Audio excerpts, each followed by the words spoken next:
There is discrimination in this world, and slavery and slaughter and starvation. Governments repress their people. Millions are trapped in poverty, while the nation grows rich and wealth is lavished on armaments everywhere. These are differing evils, but they are the common works of man. They reflect the imperfection of human justice, the inadequacy of human compassion, our lack of sensibility towards the suffering of our fellows. But we can perhaps remember, even if only for a time, that those who live with us are our brothers, that they share with us the same short moment of life, that they seek as we do nothing but the chance to live out their lives in purpose and happiness, winning what satisfaction and fulfillment they can.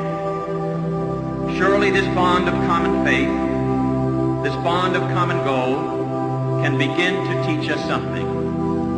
Surely we can learn, at least, to look at those around us as fellow men.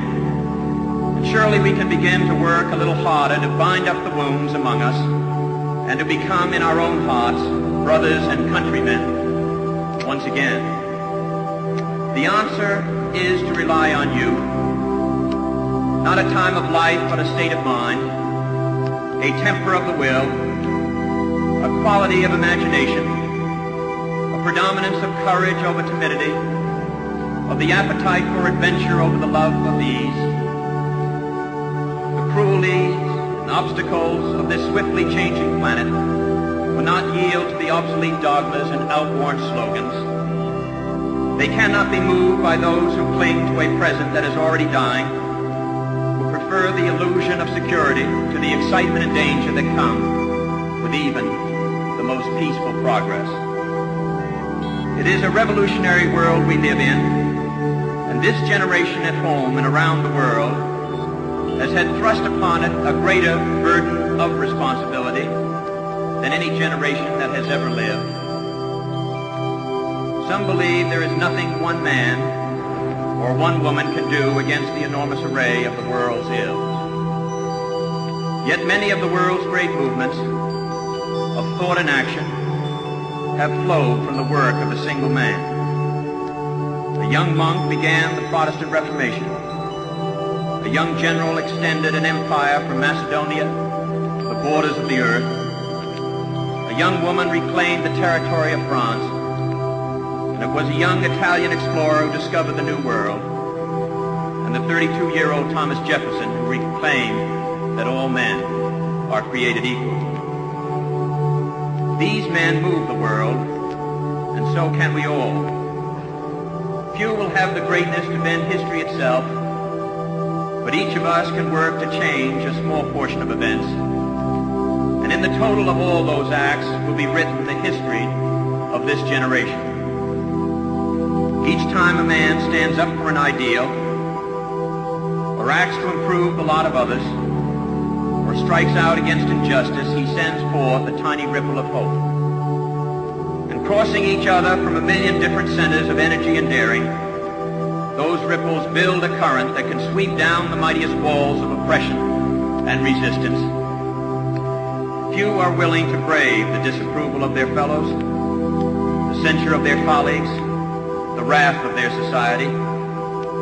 Moral courage is a rarer commodity than bravery in battle or great intelligence. Yet it is the one essential, vital quality for those who seek to change a world that yields most painfully to change. And I believe that in this generation, those with the courage to enter the moral conflict will find themselves with companions in every corner of the globe. For the fortunate among us, there is the temptation to follow the easy and familiar paths of personal ambition and financial success, so grandly spread before those who enjoy the privilege of education. But that is not the road history has marked out for us. Like it or not, we live in times of danger and uncertainty, but they are also more open to the creative energy of men than any other time in history. All of us will ultimately be judged, and as the years pass, we will surely judge ourselves on the effort we have contributed to building a new world society and the extent to which our ideals and goals have shaped that event. Our future may lie beyond our vision, but it is not completely beyond our control. It is the shaping impulse of America that neither fate nor nature, nor the irresistible tides of history, but the work of our own hands, matched to reason and principle, that will determine our destiny. There is pride in that, even arrogance, but there is also experience and truth. In any event, it is the only way we can live. That is the way he lived. That is what he leaves us. My brother need not be idealized or enlarged in death beyond what he was in life. To be remembered simply as a good and decent man who saw wrong and tried to right it, saw suffering and tried to heal it, saw war and tried to stop it. Those of us who loved him and who take him to his rest today pray that what he was to us, what he wished for others, will someday come to pass for all the world. As he said many times in many parts of this nation, to those he touched and who sought to touch him. Some men see things as they are and say, why? I dream things that never were and say, why not?